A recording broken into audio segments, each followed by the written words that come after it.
हूं, क्या इस साल एसएससी जीडी आएगी? तो बच्चों जिस तरह से दो गृह मंत्रालय ने ताबड़तोड़ नोटिस निकाले हैं और 2024 में इलेक्शन है, पहले बिल्कुल उम्मीद नहीं लग रही थी यार ये वैकेंसीज दोबारा आएंगी भी, क्योंकि लगातार वैकेंसी उसी में ही बढ़ाते रहे हैं। तो फिर लगा कि ये अब निकालने के मूड में नहीं है। तो अब दो नोटिस आए हैं, तो निश्चित तौर पर 1 जनवरी 2024 से कुछ तो कवायद शुरू होनी है। जब इतनी बात लिख दी है तो फिर तो इस भर्ती पर पूरा जोर है गृह मंत्रालय का कि यही इलेक्शन जिताने वाली है उनको। तो कुल मिलाकर के अब ऐसा लग रहा है कि वैकेंसी इस साल आएंगी, इस बात को स्पष्ट किया जा सकता है। अगर आएंगी, अगर आएंगी तो कब पता चलेगा? बेटा आएंगी का पता तो सिर्फ तभी चलेगा जब एसएससी अपनी साइट पर डाल दे। बाकी सब तो बच्चों ऐसे चलता हुआ आता ही है। ठीक है, एसएससी अपनी साइट पे कब डालेगा? एसएससी अपनी साइट पर जब 2 बार डालता है कैलेंडर को अपडेट करके। एक तो वो दे देता है दिसंबर में ही जनवरी के आने वाले कैलेंडर को, और एक अब देगा जून के लास्ट में या जुलाई के शुरू में। तो जून जुलाई में एसएससी का कैलेंडर अपडेट हो जाएगा, जिसमें दिल्ली पुलिस भी ऐड होनी है और एसएससी जीडी भी अगर आनी होगी तो ऐड हो जाएगी, और वरना तो मान लेना कि नहीं आएगी।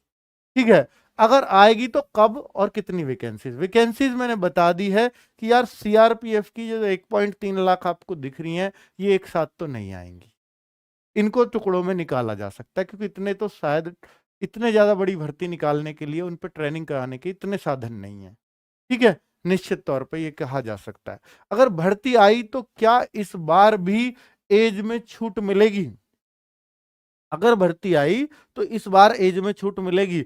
अगर आप इस नोटिस को गौर से पढ़ें तो इसने साफ स्पष्ट कर दिया है कि 18 से 23 साल की एज ली जाएगी, और इसमें अनुसूचित जाति, एससी एसटी और ओबीसी को जो है नियम अनुसार जो 3 साल 5 साल की छूट है वो मिलती रहेगी। तो ये ही दिया है बच्चों।